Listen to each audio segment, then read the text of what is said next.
Y precisamente como es el gastroenterólogo el indicado para hacer esta revisión y también chequear lo que está sucediendo con su estómago y ver cuál es la causa real de su estreñimiento, nos está acompañando el doctor José Di Giorgio, gastroenterólogo, la tarde de hoy. Un gusto que nos acompañe aquí. Gracias por la invitación. Vamos a hablar precisamente del estreñimiento. Veamos algunas causas, unas más frecuentes y otras totalmente poco frecuentes. Sin embargo, es multifactorial lo que sería el estreñimiento, ¿no? Por supuesto, siempre hay un tema de mal funcionamiento de lo que se llama el plexo mientérico o los nervios que controlan el movimiento peristáltico del colon. A veces hay un tema de problemas hormonales, como por ejemplo en el hipotiroidismo, hay en los pacientes diabéticos, enfermedades crónicas, pacientes con poca ingesta de agua, con poca ingesta de fibra en la dieta. Siempre es, o generalmente es un tema multifactorial. Entonces son muchas las cosas o muchos los frentes por los cuales podemos abordar el estreñimiento y también son muchas las causas que debemos descartar antes de indicar un tratamiento definitivo para el estreñimiento. Precisamente, ¿cuáles son esos motivos o esas causas que ustedes van a ir tomando en cuenta y también lo que van descartando para saber si es estreñimiento?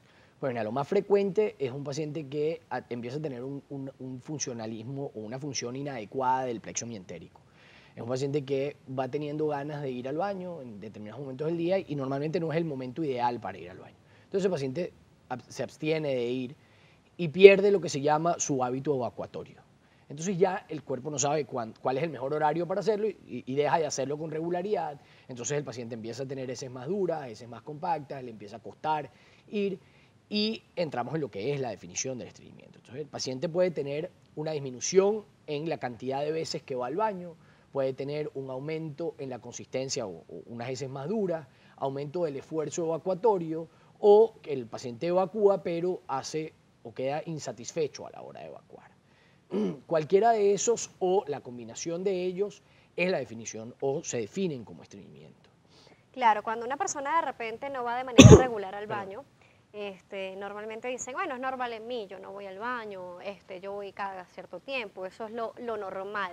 ¿Realmente es normal no ir por lo menos diariamente al baño? A ver, si una persona va un día sí, un día no al baño, de una consistencia adecuada, no le cuesta, queda satisfecho, su ritmo evacuatorio puede ser interdiario y no hay ningún problema porque ese paciente evacúa suficiente, sin esfuerzo y queda satisfecho después de que lo hace y además lo hace de manera regular. Ahora, si hay añadido a eso cualquiera de las otras cosas que hemos hablado, pues ese paciente puede estar teniendo un hábito estreñido y no se ha dado cuenta o simplemente lo ve como normal porque entiende que eso es lo normal en él. Y no necesariamente es así. O sea, hay pacientes que incluso hay pacientes que van todos los días, pero les cuesta evacuar. Y esos pacientes tienen un estreñimiento y se puede hacer cosas para mejorar sus evacuaciones, ¿no? Claro, cuando hablamos de estreñimiento hablamos también de ese malestar, esa pesadez al momento de no poder ir al baño o cuando van que no, como dicen, no queda satisfecha la persona al momento de la evacuación. ¿Cuáles son las medidas? ¿Qué es lo que se debe hacer? La hidratación es fundamental en este sentido. ¿Las comidas con fibras realmente funcionan o no? Mira, todas esas cosas que tú has dicho, además del aumento de la actividad física, por ejemplo, si nosotros nos movemos, movemos nuestro intestino o estimulamos a nuestro intestino que se mueva. Si nosotros nos hidratamos adecuadamente, pues nuestro colon tiene que absorber menos líquido de su interior y así, o de lo que nosotros nos tomamos, y nosotros entonces tenemos unas heces un poco más blandas, menos duras, que se evacúan con mayor facilidad. Si tenemos mayor ingesta de fibra, esa fibra mantiene más el agua en el bolo fecal y entonces la evacuación es más satisfactoria, más plena y con menos dificultad. Todas las cosas que podamos hacer, aumentar en la dieta, por ejemplo, la fruta, la fibra vegetal cruda y ese tipo de cosas, todas esas cosas nos ayudan a nosotros, son medidas que o evitan a que el paciente tenga estreñimiento o nos ayudan a resolver lo que es el estreñimiento leve.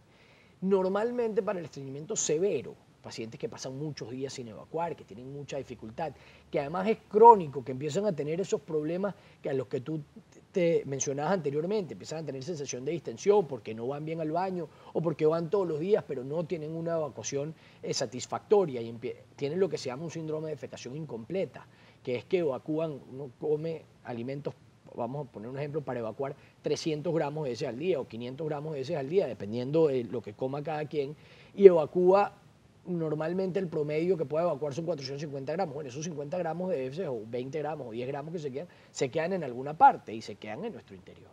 Y entonces el paciente empieza a tener sensación de distensión, empieza a tener dolores, empieza a tener problemas por un estreñimiento crónico. Cuando el paciente tiene estreñimiento crónico, pensar que normalmente o inicialmente lo vamos a resolver simplemente con una modificación de la dieta o aumentando la ingesta de líquido o aumentando la actividad física, la verdad es que es poco probable.